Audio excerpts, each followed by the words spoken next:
Well, first I would like to thank the organizers for organizing this very interesting conference at this very beautiful place. And it's also, of course, really great to see all of you again after 2 years of having no conferences. And it was really great to see many friends again I didn't see for a long time. So that's very, very great. Okay, so what I will talk about is an experiment where we study the ultra-fast demagnetization process using photoelectron spectroscopy, and we also look into possibilities how you can actually study spin transport using photoemission directly. And this work was mainly done by the people of our group, and we also have a collaboration with University of Mainz, with a group of Gerd Schönhense, who actually developed the spin detector we are using, and we'll come later to why this spin detector is really an important step, because with a conventional Mott detector, it would be very difficult to do these experiments. So I will quickly give you an overview, basically, or quickly talk about why we actually study ultra-fast dynamics. Then we look at the early stages of ultra-fast demagnetization. So if you take a ferromagnet, you heat it up, what happens in the first 100 femtoseconds or so. Then we also will look into the, if you can observe the generation of an ultra-fast spin current pulse. And at the end, I will talk about some phenomenon which is related to the spin accumulation, namely that we can describe also the injection of a spin current into a ferromagnet in terms of a spin capacitance.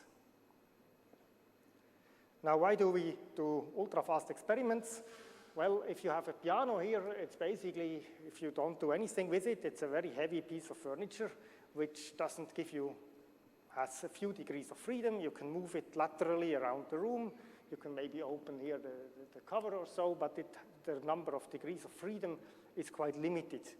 But if you now add an excitation mechanism with which you can hit the key and actually use this hammer to make a pulsed excitation of a string, there are lots of more degrees of freedom which you can excite. And those are really exciting degrees of freedom because you can make music with it. And in some way, it is a very similar situation in ultra-fast magnetism. Namely, I mean, if you have, okay, I'm not a specialist on correlated materials, but if you have a correlated system, you have all these reservoirs, and you can now study these internal degrees of freedom by deliberately hitting the electron system, heating it up to a higher temperature, and then you can observe how the energy is transferred between these different reservoirs. So suddenly, this solid, which usually at room temperature just has a relatively limited number of degrees of freedom you can observe, you can suddenly observe them and see the coupling between them by stimulating it with a pulsed source. And later we will see also that the spin system, if you heat it up very quickly, also shows internal degrees of freedom, which you don't see in the static case. So that's exactly the first question. If you look at the experiment done by Eric Dorepère and co-workers, where they showed that if you take a ferromagnet, you demagnetize it within 100 femtoseconds or so with a laser pulse. It has been done using magneto-optical Kerr effect, that really the demagnetization is ultra-fast. And it was of course, a long story and long debate why actually you can do that on such a short time scale. Now, the question is also, is now the spin system here some sort of a rigid structure which has a certain size, the magnetization, and now you add the laser pulse, then it shrinks, and then it grows back? Or is it maybe more complicated? Maybe there are some internal degrees of freedom. Maybe not every part of the band structure changes its spin polarization in the same way. And that's the first part of my talk. So to study this, photoemission is actually quite nice because you can directly access the spin polarization at different points in the band structure.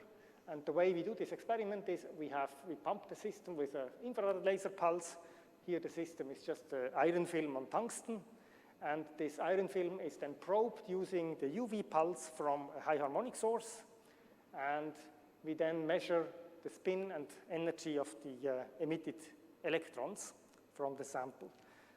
The first experiment has actually been pioneered also by Stefan Eich and co-workers some time ago. Now, the problem is, if we want to do that, we need a very efficient spin detector. And to do time-resolved photoemission experiments with spin resolution is quite challenging. And the reason is really space charge. So I show you here some data from Wilfried Wurtz's group, where they have measured the tungsten 4F lines using the free electron laser in Hamburg and showed photoelectron spectra as a function of the number of photons you have in each pulse.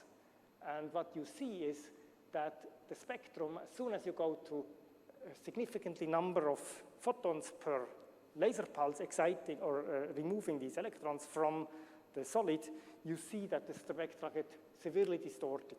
They get blurry and they shift in energy.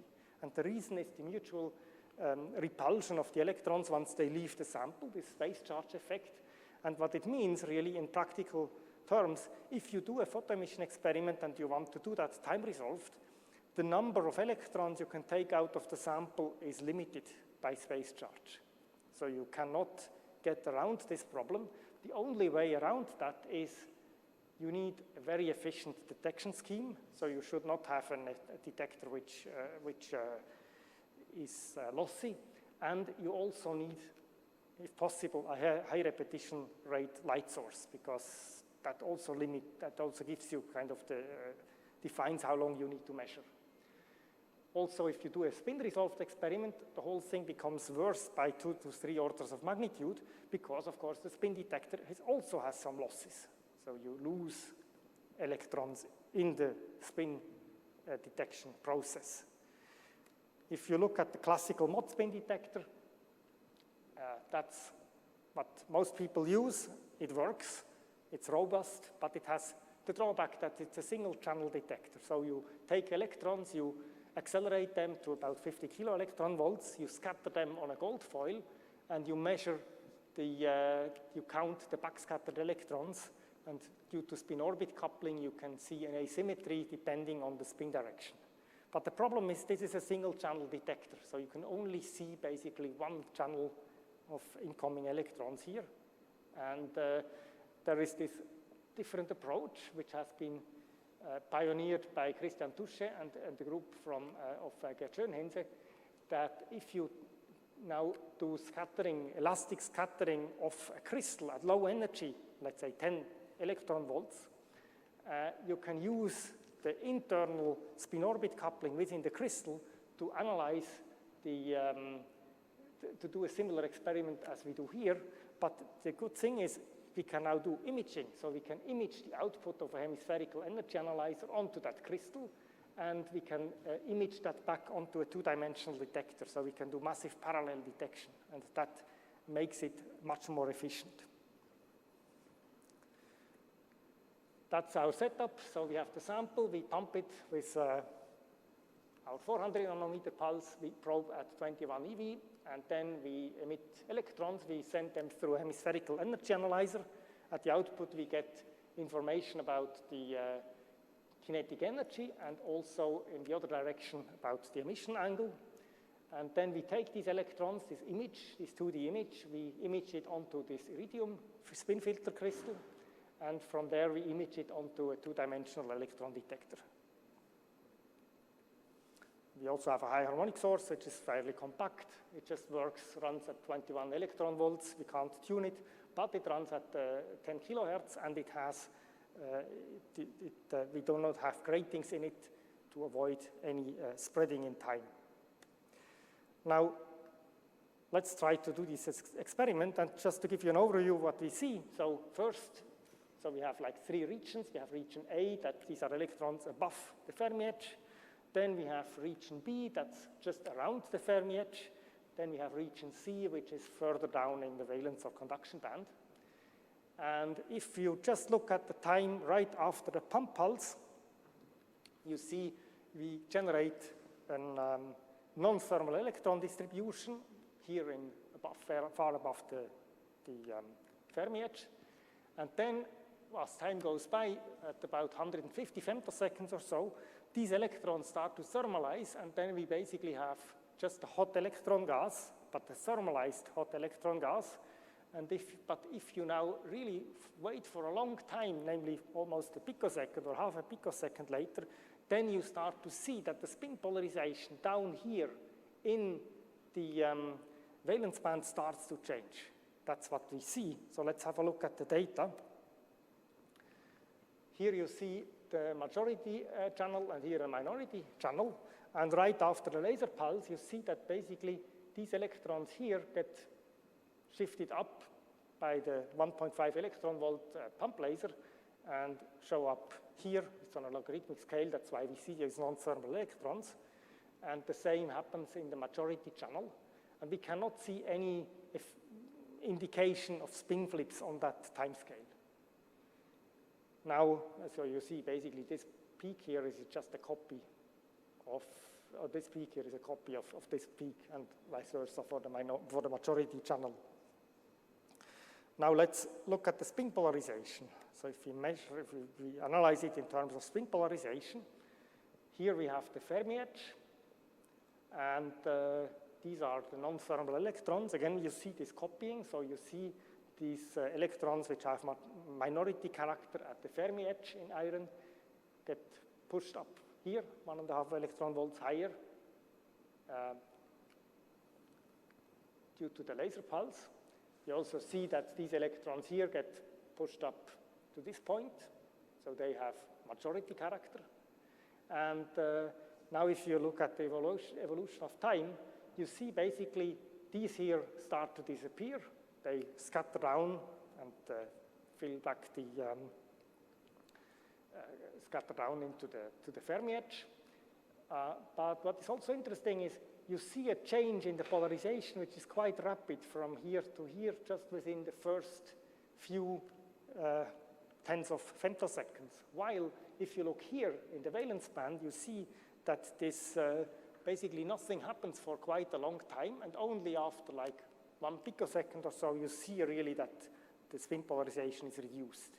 And here you see there are additional degrees of freedom, because if you would just have something as simple as the magnetization being uniform and just having a certain size, then shrinking and then growing back, you wouldn't see that. You would see something happening everywhere in the same way. I mean, if you look at the data here, just the spin polarization at these different locations. Here you see at the Fermi edge, you have a very fast drop of the polarization, while in the valence band it's slower. You can even have something which changes sign. If you look up here, then you first have electrons of majority character, because they were brought from here to here by the laser pulse. Then they start to mix with electrons which decay from here. So the polarization gets reduced, gets negative, and then goes to 0 at some point, or is not measurable also at some point. So there are internal degrees of freedom which are interesting. Now the big question is, of course, what happens in the valence band, because if you want to change the magnetization there or the spin polarization there, somehow you need to change the band structure. You cannot really change deep below the Fermi edge. You cannot really change the spin polarization without changing the density of states, the spin split density of states. And there are basically two approaches which have been proposed. There is this Stoner-like approach that you say basically it's a change of the exchange splitting.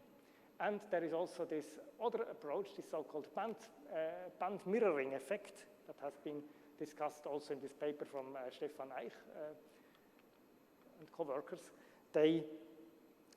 What would happen here is that basically you get the mixing, that some of the majority density of states is mixed into the minority density of states and vice versa. And the reason you can imagine how that is possible is we do not have a spatially resolved technique, but we just look at a spatially averaged measurement.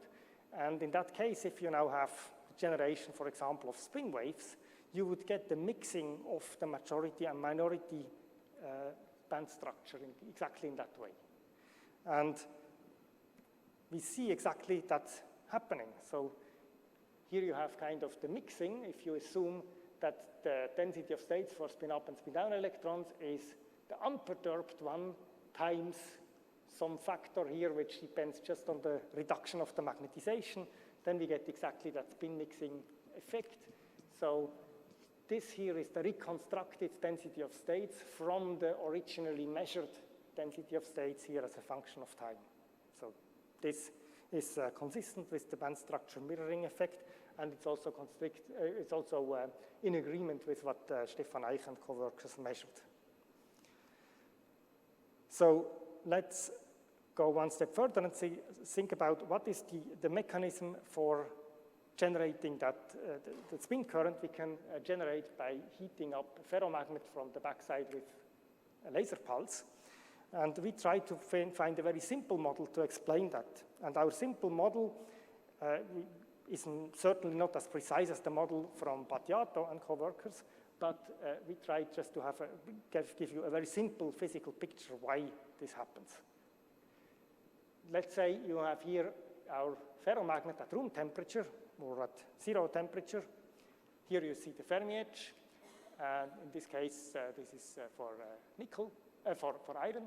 And now, if you count the number of spin up and spin down electrons, this gives you a certain number here, and you can calculate it by just integrating over the density of states times the Fermi function. Now, if you heat up that ferromagnet, and you assume you do that very quickly, and we assume that we can still describe everything by thermalized electron gas, which is, of course, to some quite an approximation, but let's assume we can do that, and we assume we don't have spin flips in that process, then this number here should be the same, should be conserved. And the only way how you can get it to be conserved, assuming that the density of states does not change on the first 10 femtoseconds or so, and that's something we have seen in our measurements I just showed before, the only way you can achieve that is by having the chemical potential changing slightly for spin up and spin down electrons. And in that case, you generate that spin voltage you need as a driving force for the spin current. And well, a spin voltage alone doesn't give you a spin current, but you need a gradient of that. But as you have your solid and you heat it up on one side, then you have a gradient in temperature as the laser pulse hits the sample surface. And on this kind of Rutschbahn of this chemical potential gradient, you then generate the spin current.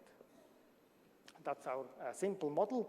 So let's see if there are some ways, if we can maybe see this spin voltage. So we do again the same experiment, or we just process the data more carefully. And actually I will quickly show you that you can actually see this generation of that spin voltage. So we have here our situation at room temperature without laser pulse. And then we fit just our data with the Fermi function times a point spread function, which gives you the resolution of the instrument. And from that, you can then determine the measured density of states for spin up and spin down electrons. Now, we need this for the to actually determine the Fermi edge, or the chemical potential. And that's simply done by just taking the density of states for spin up, taking the measured spectra for spin up and spin down electrons later after the pump pulse, and dividing that by the ground state density of states. This is simplified. In the paper, we also explain how you then need to take the band structure mirroring effect into account. So you need to correct for that band structure mirroring effect. But when you do that, you can see here the measured Fermi function, and you can clearly see that there is a shift. So the majority and minority density of states is slightly different, and that's exactly that spin voltage.